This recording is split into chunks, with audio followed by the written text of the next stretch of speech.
The Look is live in Nashville, Tennessee. It is the NRA convention.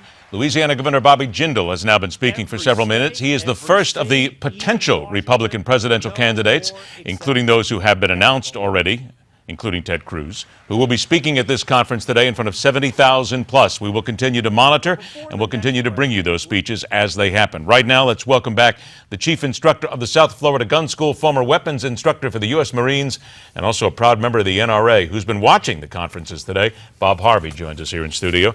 Bob, I know you've had a chance. You've been watching Wayne LaPierre. The CEO came up a little bit earlier. What did he say that caught you? Well, I actually did not expect him to make the attacks on Hillary Clinton as hard as what he did. He was pretty hard, and he really brought up everything. He was bringing up everything from her past. I'm kind of surprised he didn't go back to high school. Yeah, he almost did. It's kind of interesting that they would form an attack like that, but it's understandable. We went through the attacks on our Second Amendment rights during the Clinton administration. It can't possibly get better. Wouldn't you agree, though, that most of the people in the NRA are already hardcore against Hillary Clinton? You really don't have to attack her because they're not going to vote for her. That's probably true. That's probably true. But they want the exposure. That's why we have as many politicians as we have at the convention now. What is it that caught you in the other? Because I know we're not just politicians here. There's a lot of industry people who are speaking here as well. Was there something that caught your ear? Well, yeah, one of the things was Senator Bob Corker from Tennessee. He actually brought up the economic side of the gun control issue. His state had Barrett Arms, who's been there, I think he said 20 years, possibly running business there, but he also spoke about Beretta's new factory there. The only reason that they have a new factory starting in Tennessee is because of the anti-gun structure on laws in Maryland, which has been the headquarters for Beretta for a long time. Mm-hmm. So we're looking at an economic impact here more than anything else. Absolutely. Gun control isn't just about gun control. It's about control. And the states that are passing the most stringent gun laws are also the states that are economically a mess.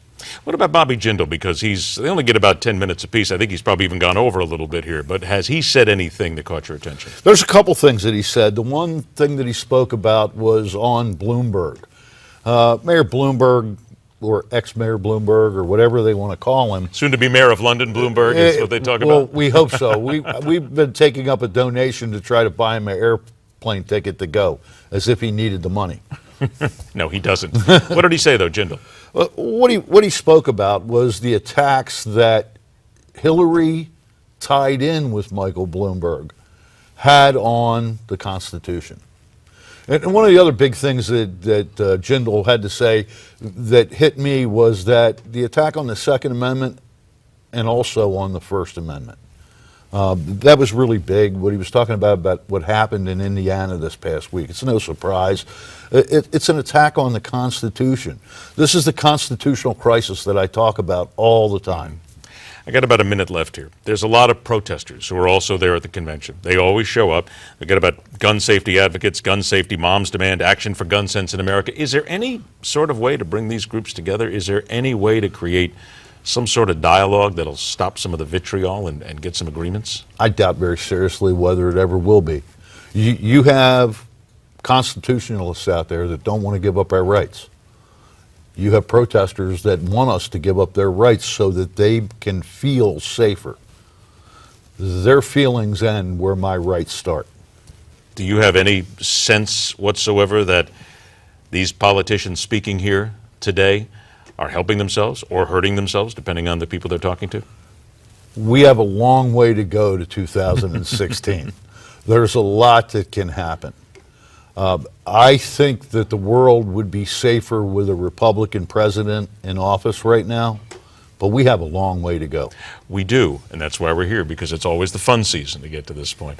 Bob, it's always a pleasure to see you. Thanks so much for coming in. Thank you. Appreciate that. Of course, as I mentioned, we are continuing to watch what's happening in Nashville, Tennessee, and we'll continue to do that in the Steve Malzberg Show after us. But it's Friday, which means we all survived the week. Don't be bruised. We'll take out the political punching bag, and we'll take care of everybody in D.C. in mere moments when MidPoint continues.